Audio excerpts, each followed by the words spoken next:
الحمد للہ وحدہ والصلاة والسلام علی من لا نبی بعدہ وعلی آلہ واصحابہ الذین اوفوا وحدہ اما بعد فاعوذ باللہ السمیع العلیم من الشیطان الرجیم بسم اللہ الرحمن الرحیم فلیعفوا ولیصفحوا الا تحبون ان یغفر اللہ لکم۔ بحمد اللہ تعالی آج 9واں روزہ ہے اور اس مہینے کا پہلا عشرہ اپنے اختتام کی طرف بڑھ رہا ہے۔ ہمارا آج کا موضوع ہے کہ مال اور عزت میں اضافہ کیسے۔ ہم میں سے کوئی ایسا نہیں ہے جو اس بات کا خواہش مند نہ ہو کہ اس کے مال میں، اس کے وسائل میں اضافہ ہو، اسے خوشحالی اور فارغ البالی عطا ہو۔ ہم میں سے کوئی ایسا نہیں ہے جو اس بات کا متمنی نہ ہو کہ اس کی عزت میں اضافہ ہو، معاشرے میں اس کے احترام میں اضافہ ہو، لوگوں کی نگاہوں میں اس کے سٹیٹس میں اضافہ ہو۔ ہمارے پیارے پیغمبر علیہ الصلوۃ والسلام نے مال اور عزت میں اضافے کے لیے بڑی قیمتی باتیں ارشاد فرمائی ہیں۔ اس پس منظر میں سرکار دو عالم صلی اللہ علیہ وسلم کا ایک مختصر سا فرمان آپ کو سنانے کی سعادت حاصل کرنا چاہوں گا۔ آپ صلی اللہ علیہ وسلم نے فرمایا، ما نقصت صدقۃ من مال وما زاد اللہ بعفو الا عزا وما تواضع احد للہ الا رفعہ اللہ۔ اس حدیث پاک کا مفہوم کچھ اس طرح سے ہے کہ صدقہ دینے سے مال میں کمی نہیں آتی، لوگوں کو معاف کرنے سے اللہ عزت میں اضافہ کرتے ہیں، اور جو شخص اللہ کی رضا کے لیے تواضع اختیار کرتا ہے، عجز و انکسار اختیار کرتا ہے، اللہ تعالیٰ اسے بلند کر دیتے ہیں، اونچا کر دیتے ہیں، اس کے مقام اور مرتبے میں اضافہ کر دیتے ہیں۔ اس حدیث پاک میں بیان کردہ تینوں باتوں پر ہم اختصار کے ساتھ بات کرتے ہیں۔ پہلی بات اس حدیث پاک میں یہ ارشاد فرمائی گئی کہ صدقہ کرنے سے مال کم نہیں ہوتا، صدقہ کرنے والے کے لیے خوشخبری ہے کہ اس کے مال میں اضافہ ہوگا، برکت ہوگی۔ اور یہ جو آج کا ماحول ہے کہ ہر طرف کرونا وائرس کی گھبراہٹ ہے، خوف ہے، دہشت ہے، اور سچی بات یہ ہے کہ میں نے اپنی زندگی میں کم از کم اس طرح کے حالات نہیں دیکھے۔ جو بڑی عمر کے لوگ ہیں، 70 80 90 سال کے، 100 سال کے، ان کے بارے میں تو میں کچھ نہیں کہہ سکتا، لیکن کم از کم اپنی زندگی میں نے ایسے دہشت ناک حالات کا کبھی سامنا نہیں کیا۔ ایسے لگتا ہے کہ جیسے ہمارا پروردگار ہم سے ناراض ہو چکا ہے۔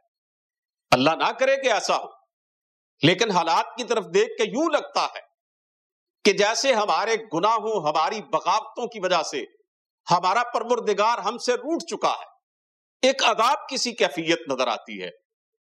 ان حالات کے اندر صدقے کی اہمیت اور زیادہ بڑھ جاتی ہے۔ رسول کریم صلی اللہ علیہ وسلم نے فرمایا، ان الصدقۃ لتطفئ غضب الرب، صدقہ دیا جائے تو اس سے اللہ تعالی کا غصہ ٹھنڈا ہوتا ہے۔ یعنی ان حالات میں اگر ہم اپنے رب کو منانا چاہتے ہیں، اپنے پروردگار کو راضی کرنا چاہتے ہیں، رب کے غیظ و غضب کو ٹھنڈا کرنا چاہتے ہیں، تو ہمیں زیادہ سے زیادہ صدقہ دینا ہوگا۔ اور اس کا یہ مطلب نہیں ہے کہ کوئی ہزاروں لاکھوں روپیہ دیا جائے۔ رسول مقبول صلی اللہ علیہ وسلم نے فرمایا، اتقوا النار ولو بشق تمرہ، اگر کھجور کا ایک ٹکڑا بھی اللہ کی راہ میں دینے کی طاقت رکھتے ہو تو وہ بھی دے ڈالو، اللہ تمہاری نیت کو قبول کر کے اس کی وجہ سے بھی تم پہ جہنم کو حرام کر دے گا۔ آپ صلی اللہ علیہ وسلم نے فرمایا، وَالصَّدَقَةُ تُطْفِئُ الْخَطِيئَةَ كَمَا تُطْفِئُ الْمَاءُ النَّارَ، صدقہ جہنم کی آگ کو اسی طرح بجھاتا ہے جیسے پانی آگ کو بجھاتا ہے۔ تو ہمیں ان حالات میں جتنا ہو سکے صدقے کا، اللہ کی راہ میں خرچ کرنے کا اہتمام کرنا چاہیے۔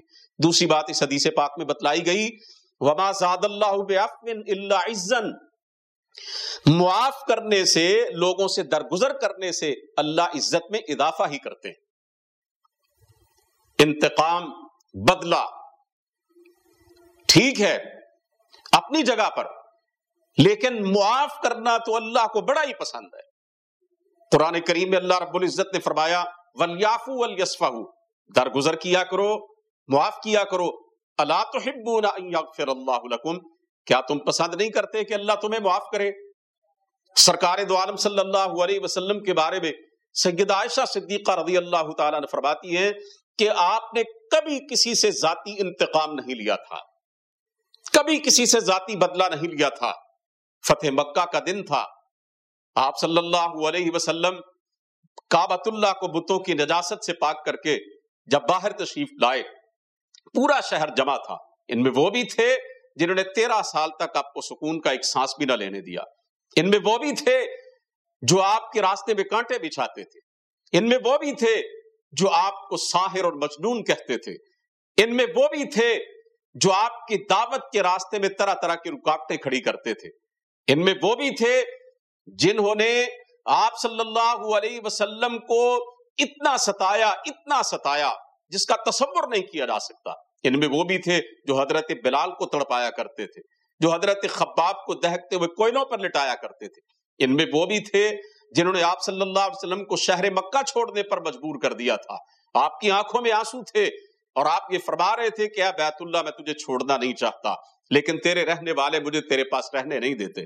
آج آپ فاتحانہ انداز میں داخل ہو رہے ہیں اور آپ ان سے پوچھتے ہیں بتاؤ میں تم سے کیا سلوک کروں، سب کہتے ہیں انت کریم ابن کریم، آپ شریف باپ کے شریف بیٹے، آپ نے اس موقع پر عفو درگزر کا، رحم و کرم کا اور عام معافی کا جس طرح اعلان کیا، تاریخ عالم اس کی مثال پیش نہیں کی جا سکتی۔ آپ کا ایک اشارہ ان کی گردنوں کو اتارنے کے لیے کافی تھا، لیکن آپ نے فرمایا اذهبوا فانتم الطلقاء لا تثریب علیکم اليوم، جاؤ تم سب آزاد ہو، میں نے سب کو معاف کر دیا، کسی سے کوئی بدلہ نہیں لوں گا۔ عام معافی کا آپ نے اعلان کیا۔ ہمیں بھی چاہیے چھوٹی چھوٹی باتوں پر اپنے دلوں میں گرے نہ باندھیں، معمولی باتوں پر اپنے دوستوں سے، اپنے احباب سے، اپنے عزیزوں سے، اپنے رشتہ داروں سے ناراض نہ ہوں، تعلقات نہ توڑیں۔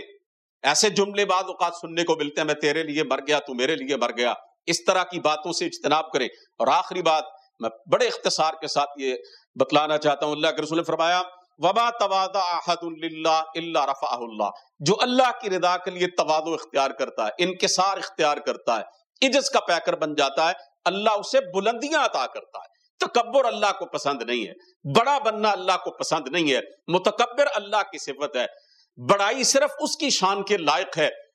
اللہ رب العزت نے اپنے کلام پاک کے اندر اپنے بہت سے نام گنوائے، ان میں سے ایک ہے المتکبر، عظمت والا، بڑائی والا، کبریائی والا۔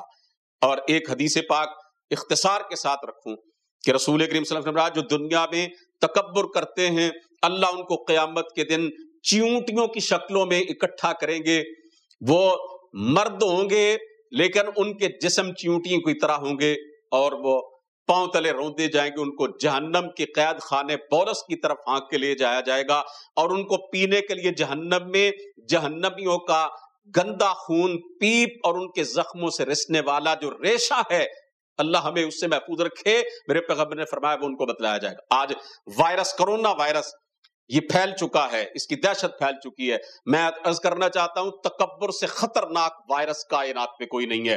اللہ کے رسول نے فرمایا لا يدخل الجنت من فی قلبہ مثقال ذرۃ من کبر، رائی کے دانے کے برابر بھی جس کے دل میں تکبر ہوگا وہ جنت میں نہیں جا سکتا۔ اللہ سے دعا ہے کہ وہ ہمیں تکبر جیسے موذی مرض سے بچائے۔ وما علینا الا البلاغ المبین۔